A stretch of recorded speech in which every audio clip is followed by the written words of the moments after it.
sempat ini agak ya eyal-eyalan tapi bercanda gitu ya dengan Ustaz Iqbal.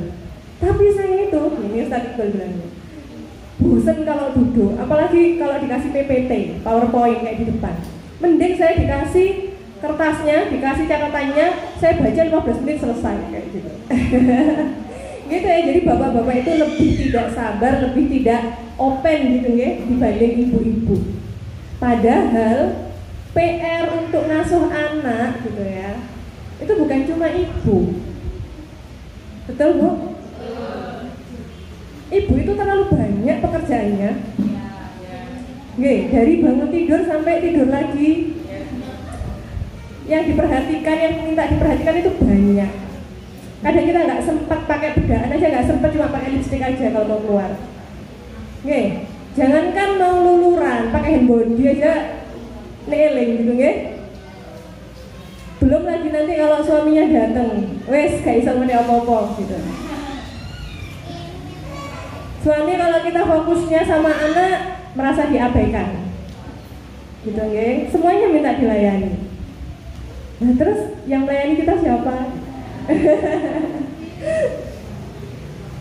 Oke, jadi ini yang memang jadi PR kita bersama nih, mengenai pengasuhan anak. Sebelumnya saya ini kenalan dulu ya.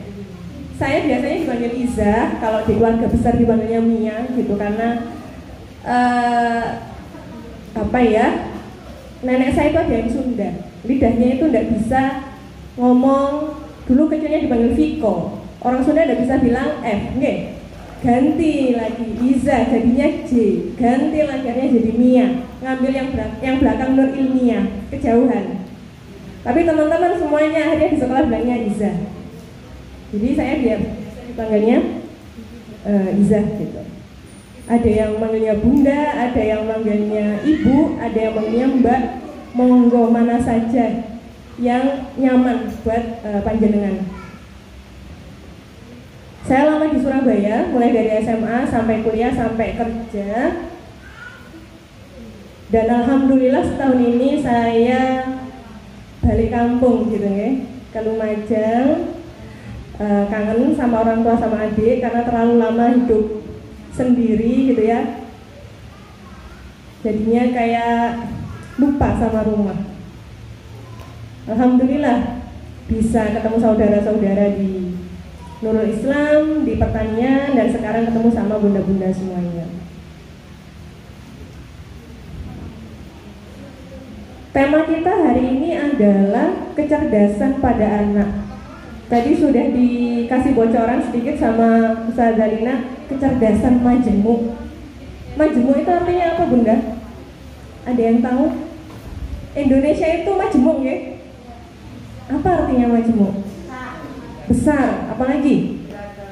Beragam, betul. Macem-macem. Nah, bisa nebak ya kira-kira saya mau ngobrol apa hari ini? Oke. Jadi kecerdasan pada anak itu banyak macamnya, banyak ragamnya. Ini nun sewu saya duduk nggak apa-apa? Nggak apa-apa nggih? Kalau ada yang ngantuk butuh saya hibur, nanti saya berdiri.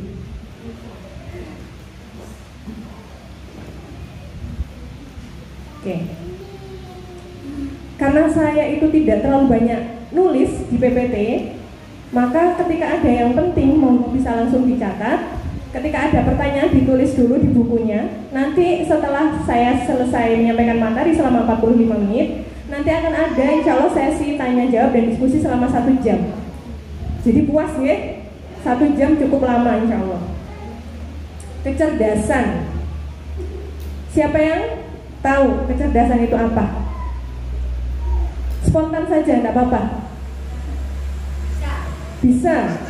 Apalagi cerdas itu bisa. Apalagi?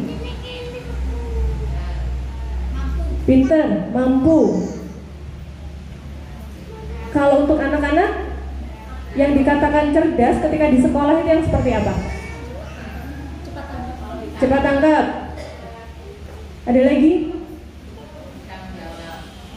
Bisa menjawab. Apalagi?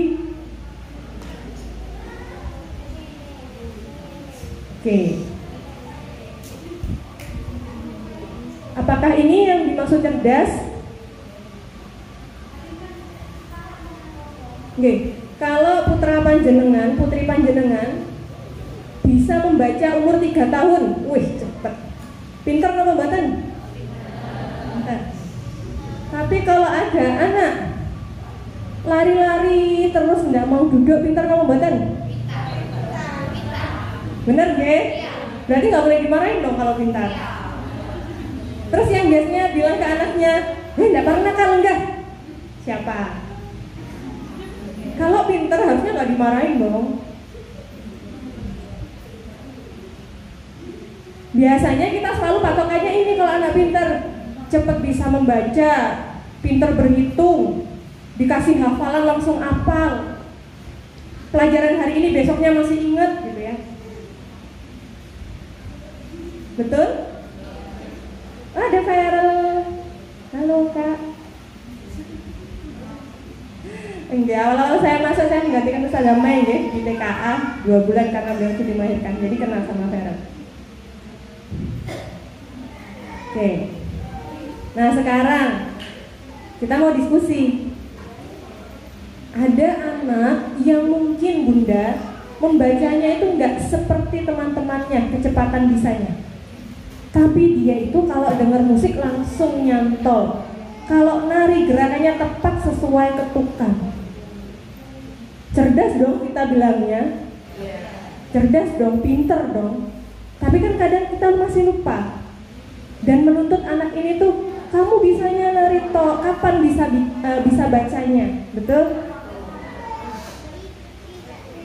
Kadang kita sebagai orang tua pengen gitu anak kita itu sama dengan yang lain. Kalau anak kita beda dikit gitu rasanya udah cemas gitu ya, gupuh, tak leskan saya, tak apakan. Udah nggak boleh mainan, udah ini apa dia tak turutin, yang penting kamu bisa, yang penting mau belajar. Apalagi ada anak mungkin nggak mau membaca, sukanya nyanyi aja, bagus sih nyanyinya. Tapi loh ini Ustazah nggak mau disuruh baca. Kok bisa ya? Padahal ngomongnya itu pintar tapi nggak suka kalau baca. Maunya itu saya tok yang bacain. Kalau dibacain mau. Tapi kalau disuruh baca sendiri nggak mau. Nah ini kenapa? Kalau kita belum paham, kita akan menganggapnya anak ini malas. Tapi tunggu dulu ya. Jangan terburu-buru bilang anak malas. Jawabannya ada di slide berikutnya. Kemudian ada anak itu yang tadi saya bilang suka lompat-lompat. Kalau disuruh salto pinter, kalau disuruh panjat-panjat kuat temannya padahal belum bisa lompat dia udah lari kenceng misalnya. Kelihatan ya biasanya dari kecil ya, 2 tahun kan biasanya mulai lancar jalan, mulai lari. Nah ini dia udah bisa lompat, lari zigzag udah nggak nabrak. Padahal yang lain masih ini sukanya ada yang digendong kayak gitu. Nah ini juga kecerdasan. Cuma, nah sekali lagi kita sering terjebak supaya anak kita sama dengan anak yang lain. Nah, selain belajar psikologi, saya juga belajar tentang fitrah based education. Apa itu? Ini adalah pendidikan berbasis fitrah. Ngambilnya dari Al-Quran. Dan yang mengusung namanya adalah Ustadz Haris Santoso, kemarin sudah wafat tahun ini. Beliau tinggalnya di Jakarta, gitu ya. Saya datang ke seminar beliau itu tahun sekitar 2019 dan masih kemudian istilahnya menjadi muridnya begitu ya, karena tergabung di grup yang diasuh oleh beliau di grup Fitrah Based Education. Apa itu? Pendidikan berbasis fitrah ini sangat penting Bunda untuk kita. Kenapa? Supaya kita bisa menghargai diri kita sendiri, kelebihan orang tua dan juga kelebihan anak. Kok bisa? Iya, karena fitrah based education ini berbicara bahwa setiap anak yang lahir itu telah dibekali fitrah oleh Allah.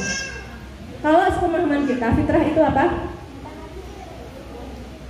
Fitrah itu suci gitu ya, fitri suci gitu ya. Padahal lebih dari itu, fitrah ini artinya juga dibekali dengan potensi. Dikasih model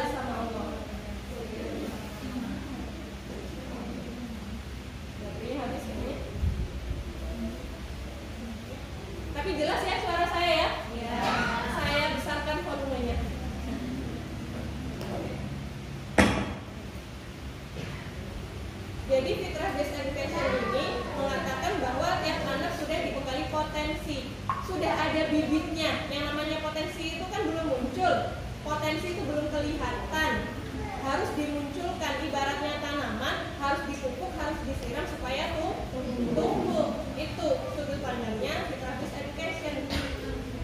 Kenapa saya harus bilang teori dulu? Iya, kalau kita paham ini, insya Allah tidak ada orang tua yang menyuruh anaknya sama dengan anak yang lain.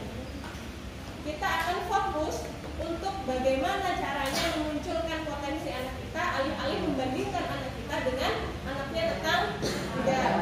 Rumput tetangga pasti lebih hijau, Bunda. Nggak tahu itu hijaunya tutup ulet hijau apa rumputnya sintetis gitu ya. Kita cenderung melihat rumput tetangga lebih hijau. Nah, kenapa sih kok Allah, saya harus turunkan volume lagi biar nggak ngegas gitu ya, udah ada mic. Kenapa Allah kok berikan potensi ke anak kita berbeda? Karena nanti jadi orangnya beda-beda. Ada dokter, guru, ustadz, apalagi perawat, ada presiden, ada apalagi banyak, ada pedagang. Ya, jadi jangan minta anak kita sama dengan anak yang lain karena nasibnya beda. Misal, anak kita dari kecil memang nggak cepat belajar membacanya, tapi bukan berarti masa depan dia pupus karena telat membaca dibandingkan yang lain, enggak. Gitu ya. Bahkan yang saya sedih, ada yang memang anaknya 4 tahun ini belum wajib bisa membaca. Okay? Anak itu belajar membaca itu 7 tahun. TKA, TKB itu hanya mengenalkan abjad, huruf, kata, dan harus ada fase yang harus ditempuh anak sebelum anak belajar membaca. Ketika panjenengan ngajari anak membaca, jangan langsung disodori ABC, bukan. Nanti insya Allah kalau di pertemuan berikutnya, sementara ini saya sudah menyampaikan ke guru-guru, insya Allah kalau ada kesempatan, apa sih syaratnya anak belajar calistung, apa syaratnya sebelumnya. Karena nggak boleh anak langsung disodorin ABC, langsung nulis huruf A sebelum prasyaratnya ini dipenuhi. Kenapa? Selain yang pertama belajar calistungnya lebih lama karena memang belum ada konsep di kepalanya, dan yang kedua ngoyo panjenengan ngajari karena memang secara kemampuan, secara otaknya belum siap gitu. Nah, karena peran hidup anak kita berbeda, nah maka boleh tidak kita menyamakan anak kita dengan anak teman kita? Nggak boleh. Kita terlalu fokus melihat tetangga, tapi kita lupa tetangga itu orang tuanya memang bakatnya di akademik. Nah, kitanya pedagang. Dari kecil kita bakatnya jualan. Terus kita nyuruh anak kita sama dengan itu, karena kita mungkin gak bersyukur sama hidup kita. Ojo nak soro dodolan gak mesti payune, mending jadi PNS, gajinya tetep misalkan. Nah ini. Padahal pedagang itu selain bebas kerjanya juga pahalanya gede. Ya, kalau jujur. Oke, peran hidup anak kita nantinya akan berbeda ya Bunda. Oke, jadi kita lebih baik fokus melihat apa sih kira-kira bakatnya anak saya, apa sih kira-kira potensinya gitu. Dan ini butuh waktu. Oke, saya orang psikologi, memang banyak tes-tesan gitu ya, tes psikologi untuk tes minat, bakat, kecerdasan dan sebagainya itu banyak. Tetapi ini tidak lantas bisa dijadikan rujukan utama. Karena sekarang zaman sudah digital, perkembangan profesi itu banyak. Oke, sekarang ada YouTuber, artis TikTokers gitu ya, macam-macam. Konten kreator, apalagi kemudian. Jadi banyak jurusan-jurusan dan profesi baru yang bisa digeluti anak kita nantinya. Allah berikan tiap anak model hidup yang berbeda, maka Sebuah kezaliman jika kita membelokkan anak dari fitrahnya. Kok bisa dibilang belok? Sekarang saya tanya, siapa di sini yang merasa di usia sekarang masih belum tahu apa kelebihan dan kekurangannya? Panjenengan? Adakah yang masih bingung saja nih, saya ini pintarnya apa? Masih? Masih? Ada yang galau? Masih ya? Saya nulis ini karena banyak survei gitu ya, ke cowok-cowok, ke bapak-bapak gitu yang umurnya 30 tahun. Ternyata banyak dari kita yang tidak paham kekuatan diri kita itu apa, kelemahan diri kita apa. Sehingga kita ketika punya anak gitu ya, lebih melihat tetangga, tidak melihat diri kita sendiri. Padahal bakat, kecerdasan dan sebagainya itu sebagian diturunkan melalui gen. Setelah ini ya. Nah, tugas kita adalah menggali, menemukan, dan menguatkan potensi Ananda. Harus dipupuki. Pupuknya pakai apa? Nanti. Oke, analogi ya. Misal, ada gajah, ada burung, ada apa itu satunya? Kucing. Ketiganya berbeda nggih? Ukuran, bentuk, apalagi? Kekuatannya juga, kelengkapan fungsi tubuhnya juga berbeda. Nah, boleh tidak kalau ketiga hewan ini saya lomba lari? Yang paling cepat nyampe saya jadikan juara 1, boleh? Nggak boleh. Adil nggak saya kalau seperti itu? Tidak boleh. Siapa yang bakalan nyampe duluan? Burung. Ya, jadi seperti itu Bunda analoginya. Kita nggak bisa, meskipun di sekolah mungkin ada yang pakai ranking ya, itu kan ranking secara akademik. Jadi janganlah kita pakai standar sukses itu yang sama untuk anak kita.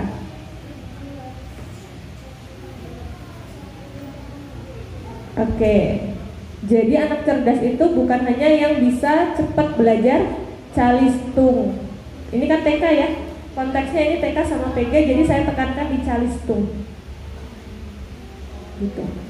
Pun nun sewu, kemarin saya observasi di TK Nuris, di SD Nuris, ada yang siswa kelas 1. Ini akan saya rujuk ke psikolog, ke senior saya yang kebetulan ada di Lumajang. Anak ini ketika masa hamil, ibunya mengalami perdarahan saat kehamilan usia 6 bulan. Jatuh dari sepeda motor kebetur kandungannya, kemudian perdarahan, ibunya ngamar seminggu. Ketika lahir, anaknya menangisnya tidak spontan. Anak menangis spontan saat lahir itu sudah pertanda, Bu. Kalau anak bisa nangis spontan itu tandanya syarafnya sehat. Nggih, jantungnya sehat. Nah, ini anak ini harus nangis dengan bantuan. Sudah gitu anak ini sakit demam sampai usia 3 tahun, sering keluar masuk rumah sakit. Dan ketika saya lihat dari pertama kali lihat anaknya, saya langsung tanya, ibu dulu hamilnya pernah jatuh? Kenapa saya tanya demikian? Karena kelihatan bahwa anak ini adalah non sewu, kalau diagnosanya di psikologi adalah slow learner, lama nangkep pelajarannya.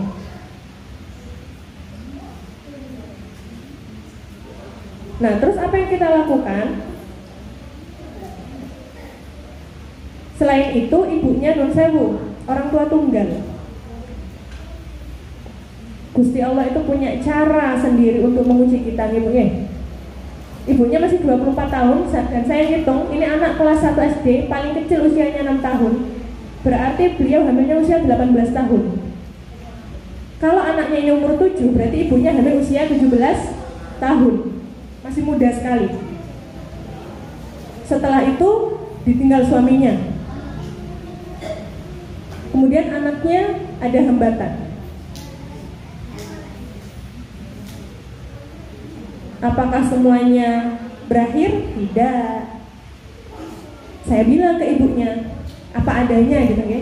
Ibu, ini nanti saya referral, saya kirim Ananda ke psikolog. Karena apa? Saya butuh tahu diagnosanya. Saya masih lulus S1 Bunda, jujur saja, saya belum S2. Penegakan diagnosa yang ada tanda tangannya resmi itu harus S2 psikologi. Jadi saya harus ngirimnya ke psikolog supaya resmi, biar saya nggak asal mendiagnosa. Gitu. Dan kemudian kalau misalkan ini memang anak sulit sekali, kelas 1 huruf A saja, kalau saya bilang A dan B, dia sudah lupa A-nya yang mana. Saya harus nuliskan dulu di kertas, dia baru bisa nirukan. Oke? Dan dia tidak bisa bermain dengan anak sebayanya, karena usia mentalnya memang lebih kecil dari usia sesungguhnya dia.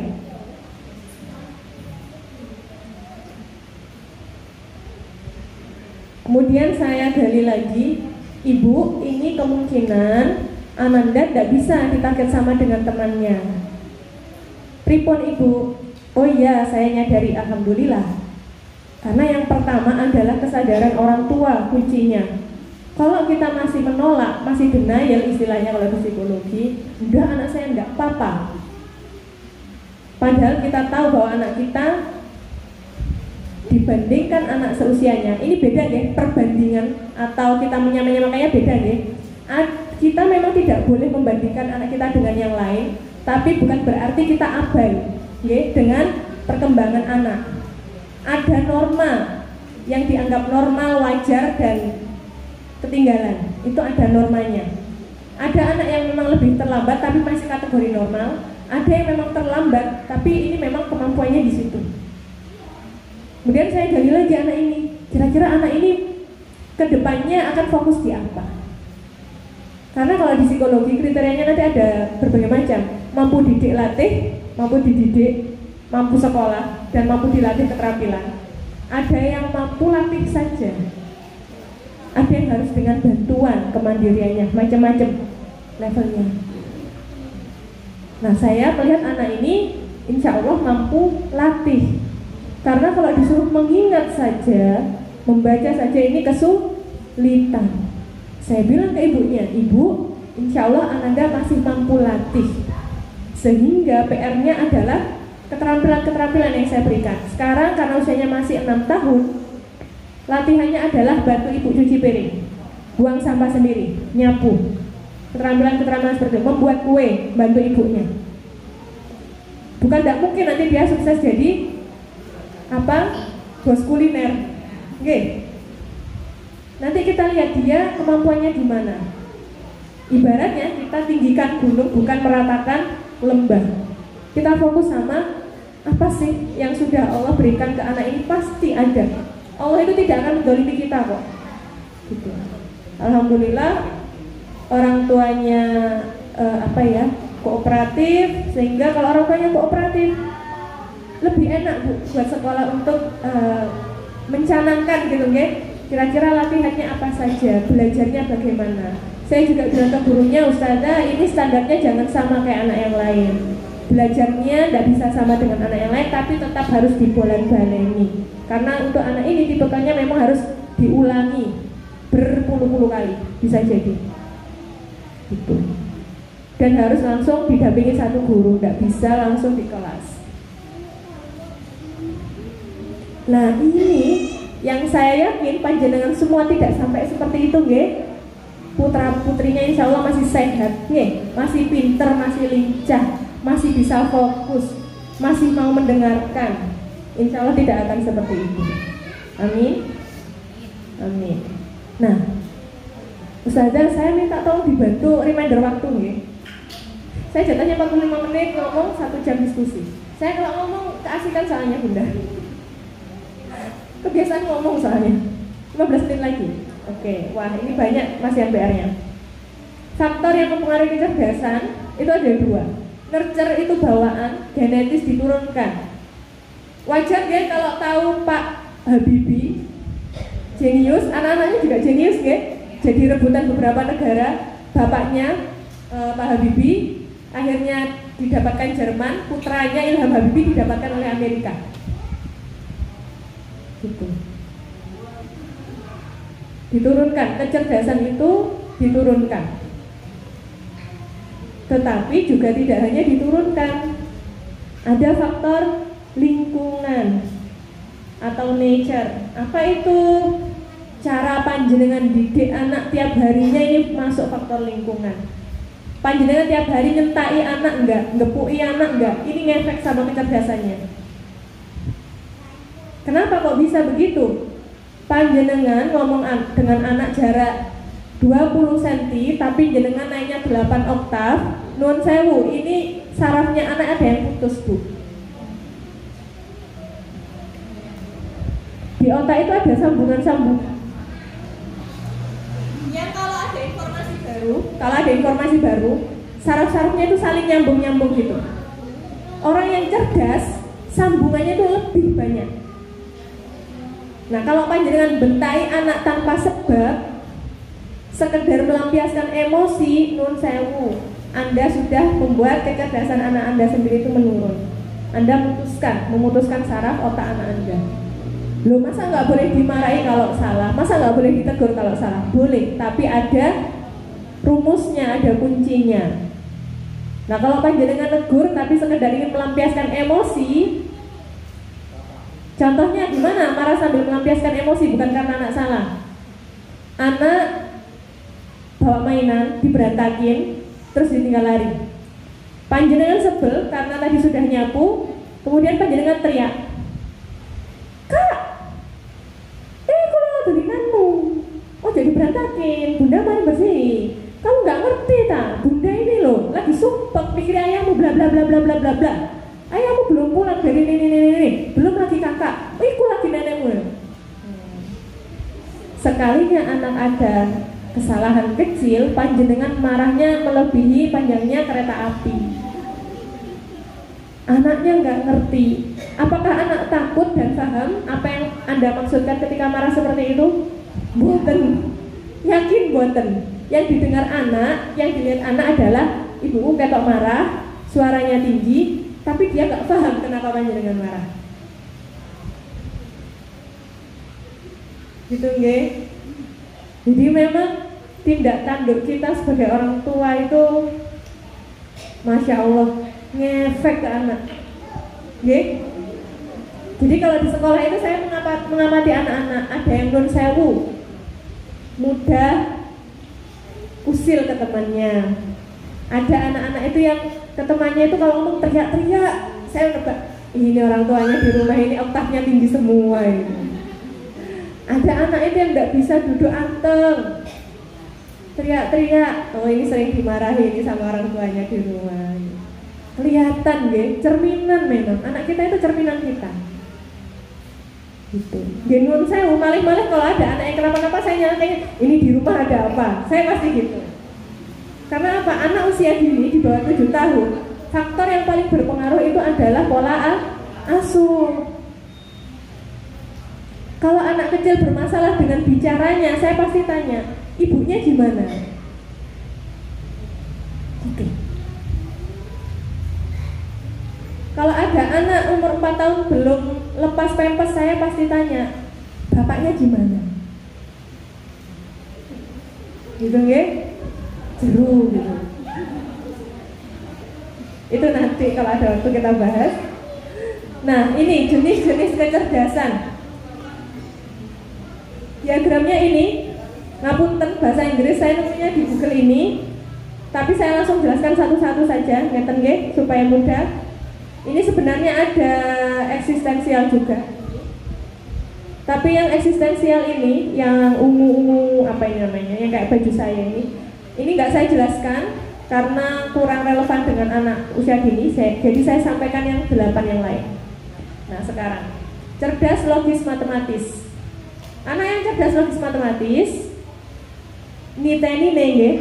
Anaknya itu biasanya kuat di penalaran, analisa, kritis. Kritis itu apa? Suka bertanya, kepoan. Oke. Jadi ayah bunda, nek anaknya umur 4 tahun banyak tanya, apalagi baru lancar berbicara, nuwun sewu jangan dimarahi. Kalau panjenengan memang sedang capek, sibuk, bilang saja, "Kak, bunda capek." Boleh bunda jawab nanti ya. Oke. Daripada panjenengan ngeten, kakak iki ompo sing ditakoni. Nuwun sewu, anak nanti cekek Bu mau tanya lagi. Yang tadinya otaknya mau nyambung sarafnya batal, gak jadi. Gitu nggih. Banyak anak bakal cerdas tapi kita nggak tahu. Karena penampakannya kalau di anak-anak itu kadang keselin memang. Munculnya di anak-anak itu keselin memang kadang. banyak bertanya cara kerja suatu hal. Loh kok iso kayak gitu? Itu gimana caranya? Oh kok bisa gitu. Menyukai permainan strategi dan matematika angka. Jelas nggih? Suka memecahkan teka-teki. Suka cerita detektif, ini kalau sudah agak besar. Menyukai ilmu pasti. Ilmu pasti itu apa? IPA dan matematika. Ilmu sastra ini gak belas gitu ya. Jadi mungkin biasanya anak-anak yang biologis matematis bisa jadi ketika kecil nggak langsung banyak apa ya, beda sama anak yang cerdas bahasa nanti. Logis matematis bisa jadi ngelihat dulu baru ngomong, tanyanya kalau penasaran. Tapi kalau digabungkan dengan dia juga cerdas bahasa biasanya lebih cerewet. Karena cerdas nanti yang dipunya anak kita nggak satu gitu. Dari 8 nanti bisa jadi panjenengan, putra panjenengan, putri panjenengan itu dominan 4 gitu. Tergantung stimulasi atau latihan atau belajarnya anak-anak waktu kecil. Karena cerdas itu juga hasil dari proses belajar. Nah, nanti kalau di sekolah kelihatannya nilai belajar lebih tinggi di matematika dan sains daripada di sosial atau bahasa gitu nih. Atau di seni.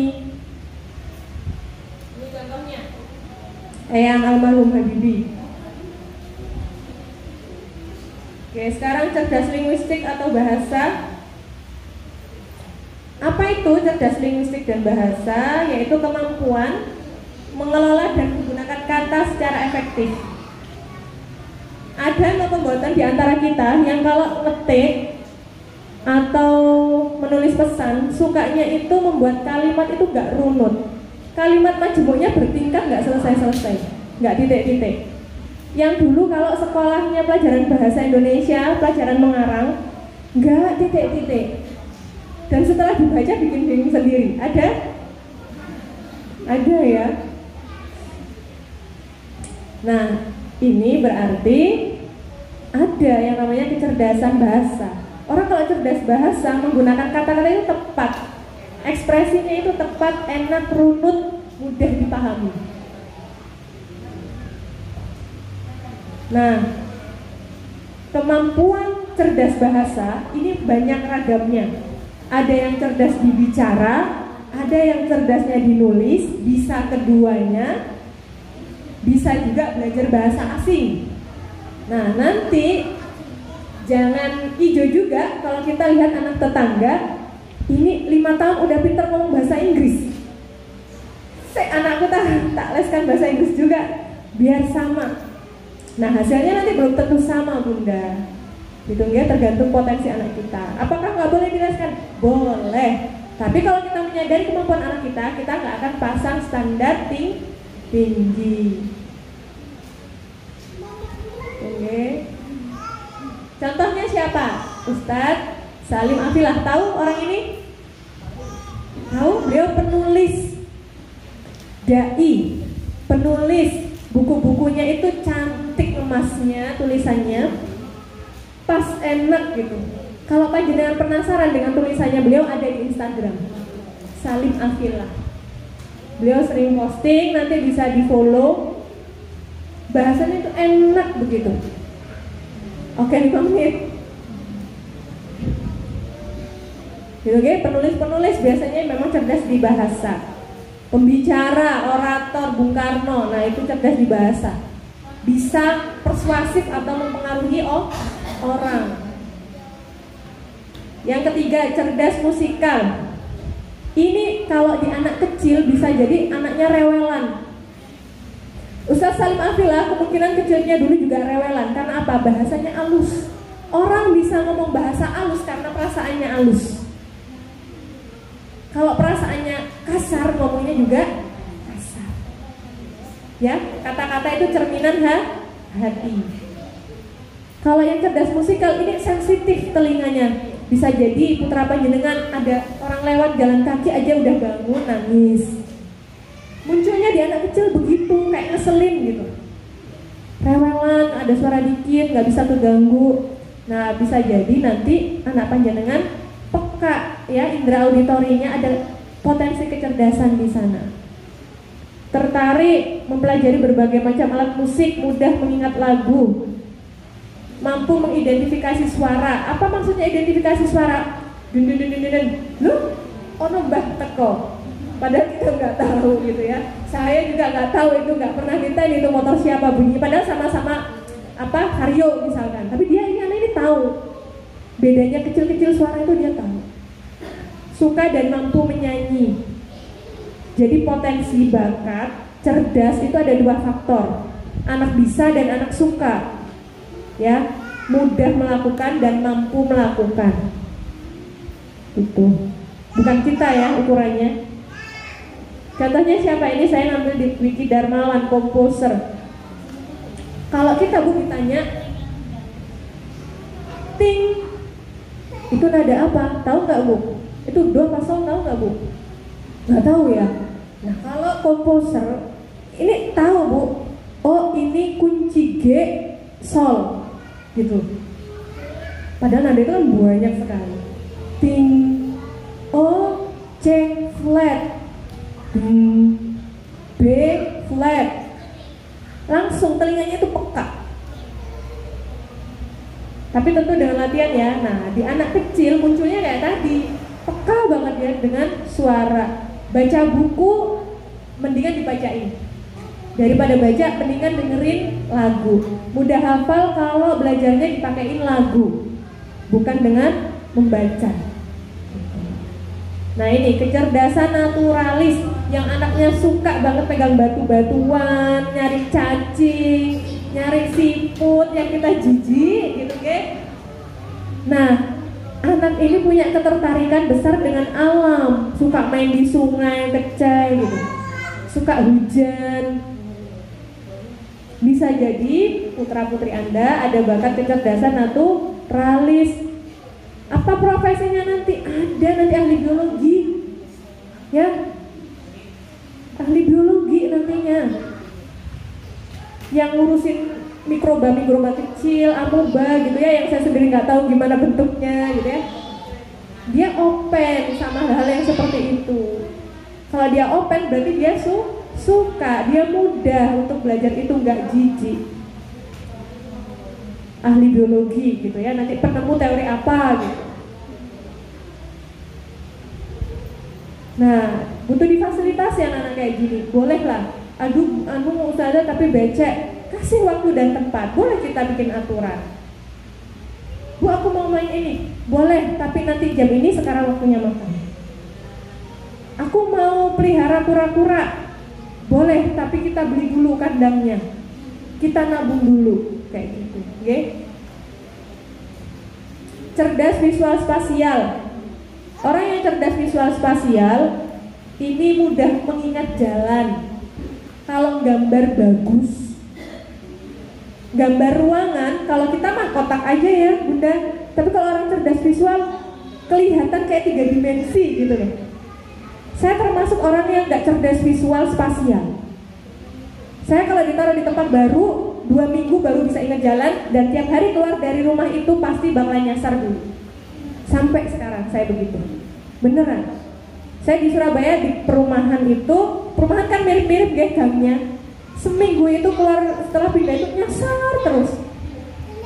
Antara keluar dan masuk itu saya bingung, ini kanan apa kiri gitu. Dan sampai sekarang kalau saya naik ojek, mau bilang ke bapak ojeknya belok kanan, saya harus keluarkan tangan. Ini Pak, kanan, kayak gitu. Saya nggak bisa langsung lihat itu kanan, nggak bisa. Parah saya. Ada gambar kubus jaring-jaring dibalik 80 derajat. Gambar mana yang akan muncul di depan? Nggak bisa saya membayangkan, muter di kepala saya itu nggak bisa. IQ saya turun Bu kalau dites IQ yang khusus untuk gambar. Sudah pernah, karena saya jadi bahan percobaan kakak-kakak tingkat ya dulu waktu kuliah. Beda IQ-nya kalau dites umum sama dites yang khusus IQ buat gambar. Turun 2 tingkat, banyak. Gitu. Oke, jadi orang punya kelebihan masing-masing. Ini nanti contohnya anak itu gambarnya bagus. Oke, minta tambahan gue. Ntar, karena masih nomor 5 ada 3 lagi. Nah ini ciri-cirinya, mudah membaca peta, gambar, grafik, diagram. Ada tukang ojek tapi dia nggak bisa baca peta, ada. Dulu saya juga suka nyasar, kalau di Surabaya sukanya naik Gojek karena saya nggak bisa naik motor. Bukan, saya nggak bisa naik motor. Jadi kalau supirnya nggak bisa baca peta, saya juga nggak tahu tempatnya karena baru pertama kali, sama-sama nyasar pernah Bu.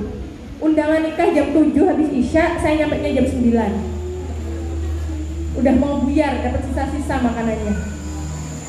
Kayak gitu, parah. Ya. Nah ini kalau orang cerdas visual spasial gambarnya bagus, mudah mencampurkan warna. Jadi jangan dimarahi kalau anaknya suka gambar, memang bondo gitu, cat air dan sebagainya itu memang bondo. Gitu. Nah, masih ada yang menulis? Singkat-singkat saja. Ada teman saya dulu sesama guru gitu ya, waktu saya di Surabaya, dia ini bikin poster, kita kasihkan ke desainernya gitu ya, desain digitalnya. Kemudian dia lihat ada warna yang kurang rata dikit, ya Allah Bu, saya aja nggak lihat gitu loh. Ya udah bagus, saya mau gitu aja gitu. Udah bagus kok warnanya, ini cocok buat TK, ceria gitu. Tapi dia bisa kelihatan di pojokan, enggak Mbak, ini kurang. Tapi apa kekurangannya dia? Ketika dia bikin rapot, dia harus konsultasi ke saya. Karena gitu, bahasanya kalimat maju bertingkat nggak selesai-selesai. Karena kami rapotnya deskripsi. Gitu ya, jadi saling saya belajar ke dia, beliau juga belajar ke saya. Saling mengoreksi. Nah ini, cerdas kinestetik, keselarasan pikiran dan gerak tubuh. Anak kalau cerdas kinestetik, lebih jago nari, lebih jago olahraga. Karena apa? Dia menguasai tubuhnya. Mau lari kayak gimana pun zigzag oke. Mau loncat kayak gimana pun oke. Anak kalau nggak cerdas kinestetik disuruh berdiri dengan satu kaki aja seperti pesawat, jatuh-jatuh itu kakinya. Gitu. Latihannya bagaimana? Latihan keseimbangan. Ada organ khusus untuk keseimbangan di anak-anak yang kita jarang niteni. Ada 2. Kalau kita kan organ itu taunya 5 ya. Visual, penglihatan, pendengaran, pencecah, perasa, peraba. Oke. Ada 2 lagi kalau di perkembangan itu namanya vestibular dan proprioceptif. Proprioceptif ini sendi-sendi yang kalau kita stimulasi dengan baik, kita ajari dengan baik, kita latih dengan baik, ini ke anak jadinya akan lebih percaya diri. Bunda, Ustazah, anak saya kok nggak pede ya? Maka akan saya tanya, anaknya kalau di rumah boleh nggak lari-lari, boleh nggak lompat-lompat? Jangan minta anak Anda pede kalau Anda sendiri melarang anak Anda gerak. Anak yang banyak geraknya itu akan lebih percaya diri, Bunda. Anak yang lebih banyak duduk mainnya biasanya akan berkembang menjadi anak yang kurang percaya diri.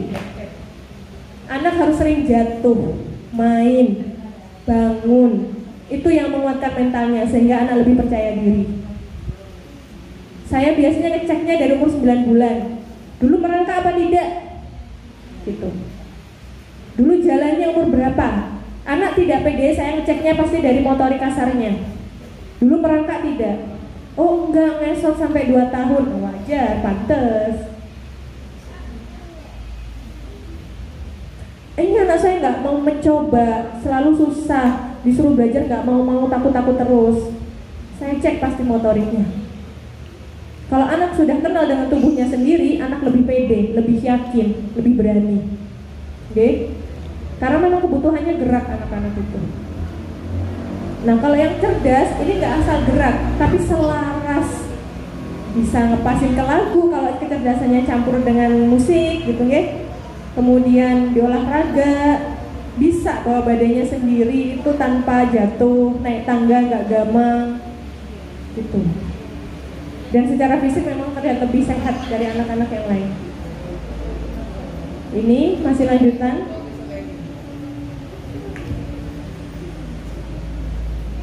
Nah biasanya anak-anak yang kinestetik belajarnya itu praktek langsung. Diomongin kayak nggak memperhatikan, disuruh baca nggak mau, tapi giliran dikasih barang dia akan pretelin. Itu cara belajarnya anak Statik. Oke. 7. Kecerdasan interpersonal, people smart. Maaf ya Bunda, sudah agak lama dikit.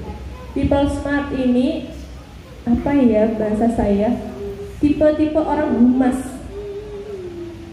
Ngerti gitu loh kalau orang ini butuh apa, ngeramesi gitu ya ke orang, ke temennya itu berempati. Ada temennya berpenya jatuh, spontan ngambilin. Ini nggak semua orang punya loh Bunda. Ini beda ya dengan anak yang kalau punya apa-apa dikasihkan ke teman, beda. Tanggap, people smart. Cocoknya nanti kalau kerjanya di humas, frontliner, kayak gitu, manajer hotel apa gitu ya, bagian PR, people smart. Dan enak kalau sama orang people smart, kita tuh biasanya nyaman ngobrolnya. Dia kayak ngerti banget sama diri kita gitu ya.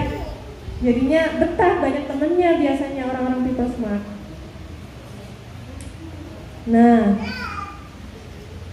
people smart itu berkorelasi, berhubungan dengan kecerdasan sosial. Dia bisa menempatkan diri di lingkungan apapun, adaptif, mudah beradaptasi. Mau nggak Bu anak-anaknya mudah beradaptasi? Mau kan? Ini juga bentuk kecerdasan. Kita ngirim anak kita ke pondok nantinya, butuh ini kecerdasan. Anak kita nanti merantau, butuh ini kecerdasan. Apakah ada orang yang nggak bisa menempatkan diri? Ada. Banyak saya temui di kos-kosan dulu, banyak gitu ya, tidak sadar mendolimi temannya, tidak sadar memakai hak temannya, asal pakai sana sini gitu nggih. Nah, ini kebalikannya, kecerdasan intrapersonal, kemampuan mengenali diri sendiri.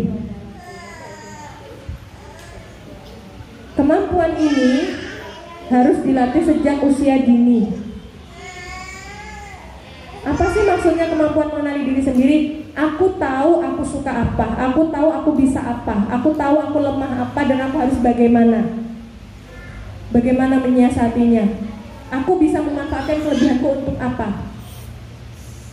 Kalau aku suka ini, konsekuensinya apa?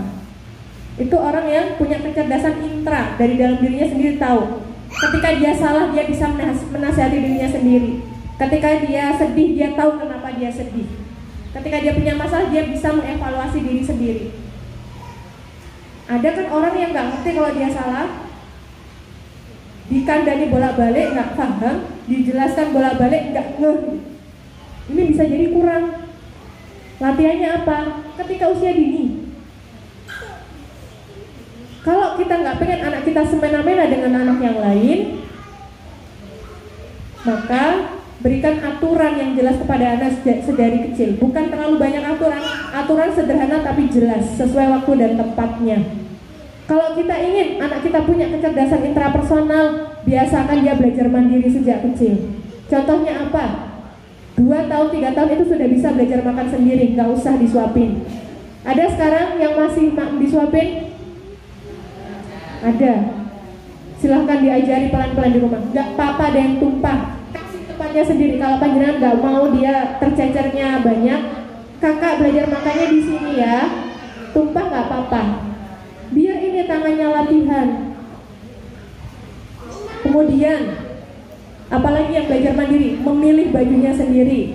Tapi kan nanti ustazah pilihnya baju yang jelek kalau mau keluar. Kasih pilihan 2, nggak langsung sembarangan gitu ya, kasih pilihannya terserah. Enggak, kita kasih pilihan terbatas. Kakak kita mau kondangan pengantin, kakak punya baju bagus untuk undangan itu, ini 2, satu kuning, satu merah, kakak mau yang mana? Anak belajar memilih. Kemudian ini kalau anak sudah bisa milih, ini tumbuh rasa percaya diri di sini. Oh, aku tahu sekarang aku suka merah ternyata. Ada anak kan dikasih apa aja mau gitu sama orang tuanya, dan orang tuanya bangga. Anakku kayak apa-apa aja nurut. Gitu. Kalau sama saya malah, oh jangan. Nanti ketika anak usia 18 tahun, panjenengan terbiasa ngasih apapun dan anak terima, kan menurut saya kita nggak mungkin bisa mendampingi anak kita selamanya. Ada saatnya dia nanti akan terjun ke dunia ini dan harus punya pikiran sendiri, harus bisa menentukan nasibnya sendiri. Nah, anak yang tidak punya kecerdasan intrapersonal, di saat nanti memasuki usia dewasa, dia akan bingung. Enaknya aku kerja apa? Enaknya aku kuliah milih jurusan apa? Karena dia nggak tahu, aku itu pinternya di apa sih? Cocoknya jadi apa, nggak tahu. Latihannya sejak usia dini. Caranya, sekolah PG sama TK.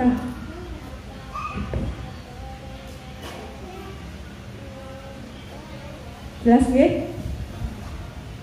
Nah ini, biasakan anak untuk menyampaikan segala kebutuhan, keinginan, dan pendapatnya. Latihannya ya, tanya aja, kakak pengen apa, ini sama ini. Wah nggak butuh uang banyak kalau ngasih anak tawaran, kasih tawaran terbatas sesuai kemampuan kita, nggak usah muluk-muluk. Manfaatkan beragam gambar ekspresi wajah. Nah, emosi, kadang kita itu lupa menanyakan emosi anak. Anak seneng, coba kita kasih tahu. Kakak seneng kalau kita belajar ini. Gimana perasaannya hari ini tadi di sekolah? Marah, sedih, takut, kecewa, jijik. Anak harus tahu emosinya sendiri. Ada kan anak yang kalau marah dia nggak ngerti caranya mengelola marah, kemudian banting-banting barang, melukai diri sendiri. Nah ini harus kita ajarin juga. 3 aturan marah. Bilang, ya. Misalkan loh, kalau marah itu bilang 3 aturan marah. Tidak boleh merusak barang, tidak boleh melukai diri sendiri, tidak boleh melukai orang lain. Nah kita harus terapkan prinsip-prinsip ini di rumah. Boleh marah itu boleh, nangis sedih boleh, tapi kita kasih tahu tempatnya. Supaya apa? Kalau kita ajak kondangan ada situasi nggak memungkinkan, tidak sesuai, anak nggak akan tantrum gulung-gulung di depan orang. Ketika anak di mall, kita nggak ada budget untuk belikan, biar anak tidak gulung-gulung, maksa minta dibelikan. Kemudian karena kita malu, ya udah deh budget buat beli kebutuhan yang lain dipakai buat beli mainan anak, nggak akan sampai kayak gitu. Oke. Jadi kecerdasan itu banyak ragamnya, Bunda. Nah, tugas kita menggali, menumbuhkan, dan menguatkan. Dan yang paling penting adalah, karena kita muslim gitu ya, anak itu titipan Allah, bukan karena terjadi saya dan bapaknya anak saja gitu ya, tapi karena Allah yang berkehendak, maka selalu mohon pertolongan dan bimbingan Allah. Kita nggak ada apa-apanya. Yang paling bisa mendidik anak-anak kita adalah Allah. Kita cuma perantara kok. Meskipun kita S1, S2, S3, belum tentu kita bisa bikin anak kita solid, gak jaminan. Kalau Allah gak berkehendak. Maka apa? Penuhi syaratnya apa? Ya kita minta sama Allah, kita doa, kita mendekat ke Allah, supaya Allah mudahkan kita dalam mendidik anak. Guru tidak sempurna, tapi orang tua juga banyak khilafnya, sama-sama manusia, ya? Terima kasih, monggo kita masuk sesi diskusi. Ditutup dulu? Oke, baik. Saya tutup dulu sementara. Assalamualaikum warahmatullahi wabarakatuh.